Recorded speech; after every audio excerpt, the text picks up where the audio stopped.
They called it a holy war, but here, outside Antioch, holiness tastes like dirt. In the dark, men chew leather. They pray with mouths too dry to form the words. And above them, those walls don't just stand, they watch. Antioch, a fortress city like a blade sunk into the earth. If you listen long enough, you can almost hear it breathing, as if the stone itself is waiting for your hunger to finish you. Weeks became months. Food became rumor, and then the rumors changed. People began to say the same thing in whispers. We're going to see a sign. When hunger lasts long enough, the mind stops asking if something is true and starts begging for anything that feels true. A miracle isn't born from light. Sometimes it's born from desperation.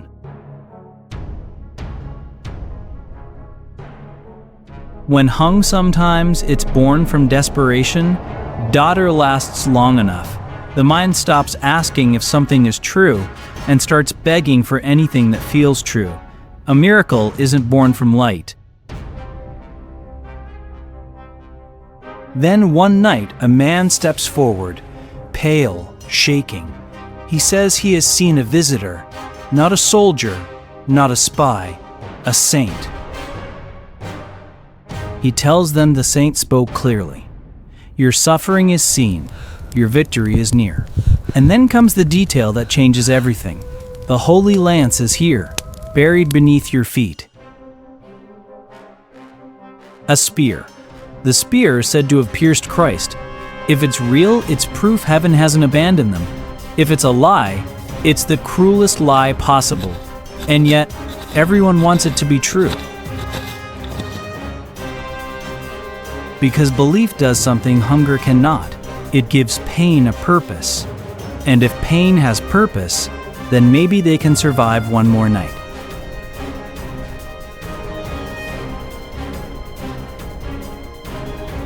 So they gather the leaders, they argue, they shout, they pray, and finally they choose the only path desperate armies ever choose.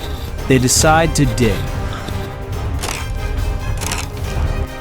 Imagine it, hundreds of starving men digging into the earth like it owes them an answer. Every shovel strike says the same thing. Please, let this be real. And then, the digging slows. A silence spreads like smoke. A man stares into the pit, as if something down there is staring back.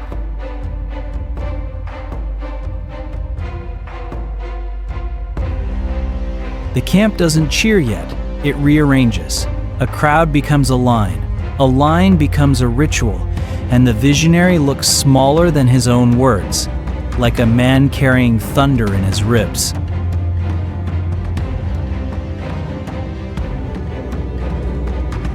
They move toward holy space, stone, shadow, old prayers trapped in walls. Because if you're going to believe in a sign, you do it where belief feels official.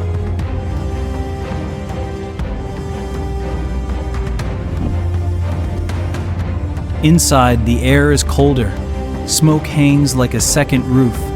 Every flicker makes faces look unfamiliar, half saint, half stranger.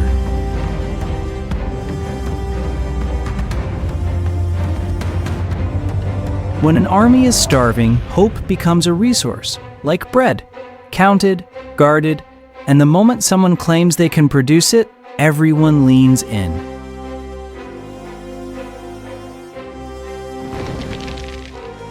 The search begins, quietly, urgently, not a frenzy, a trial, as if the room itself is waiting to deliver a verdict.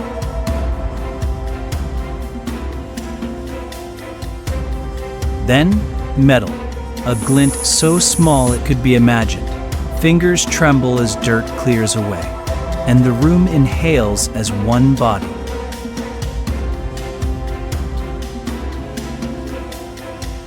The reaction isn't pure joy, it's relief with teeth. Men drop to their knees. Priests whisper blessings, and skeptics go quiet because interrupting a chosen belief is dangerous. Even under torchlight, doubt survives. It just learns to whisper. Some leaders stare at the relic and feel something close to fear, not of the enemy, but of what this moment can do to their own men. Was it planted? Was it staged? Was it found exactly where someone needed it to be found? Because if you can manufacture a miracle, you can steer an army. And in a siege, steering an army can be the difference between discipline and a stampede.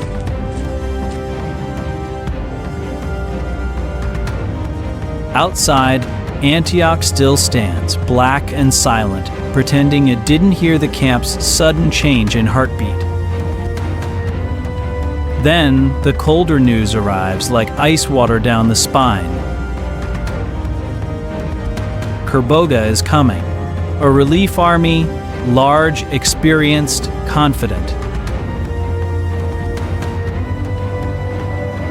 Now, the Crusaders aren't just besieging a city, they're trapped between walls and steel, squeezed into a narrow future where every option tastes like death.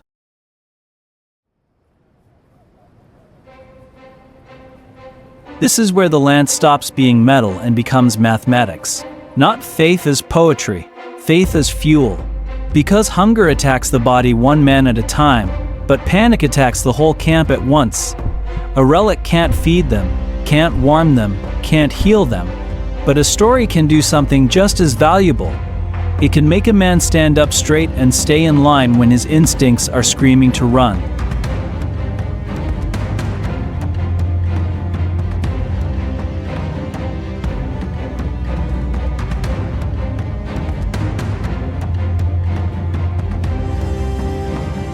So they turn belief into choreography, a procession, a blessing, a public display with a single purpose, synchronization. Not to convince God. God isn't the one whose hands will shake on the battlefield. They need to convince each other. They need to turn scattered fear into a shared rhythm, boots, breath, prayer, until the army starts moving like one body again.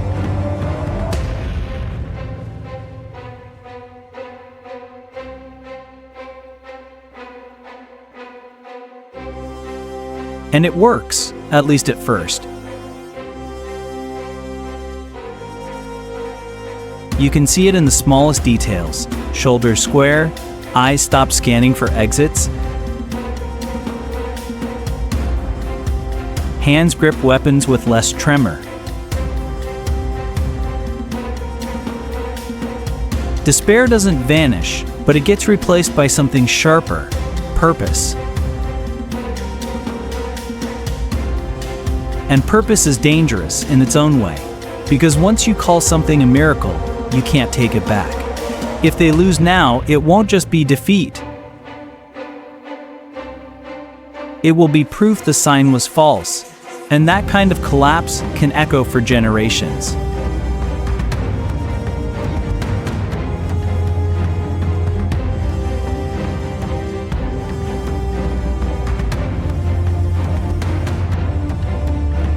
But purpose has a price. Once you call something a miracle, you don't get a refund. If you lose now, it won't feel like a battle lost. It will feel like heaven turning its face away. And that kind of collapse doesn't stop at the battlefield. It spreads.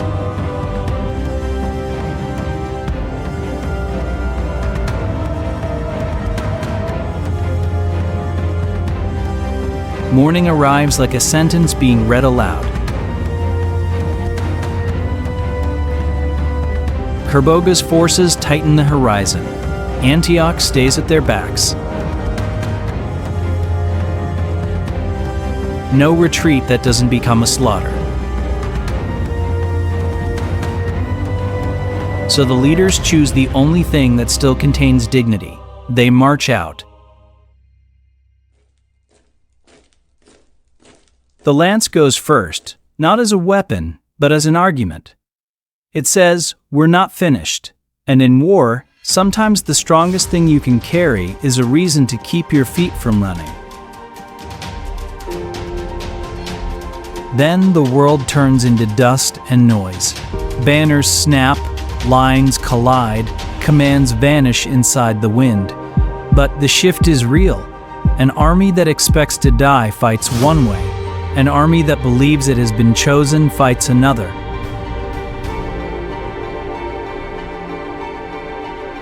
And then, something cracks. Kerboga's coalition hesitates. One unit slows, another drifts back. Because fear is contagious, but so is confidence, and hesitation spreads faster than orders ever will. So what was it? A miracle or the oldest survival trick of the human mind? Maybe the lance was holy, maybe it was planted, but the effect was undeniable. In Antioch's darkest hour, a story became a shield, and an army walked out of a trap it had no right to escape. That's the frightening part. Not the metal, the meaning. In the next episode, who really found the lance, and why some chroniclers later claimed it was a setup.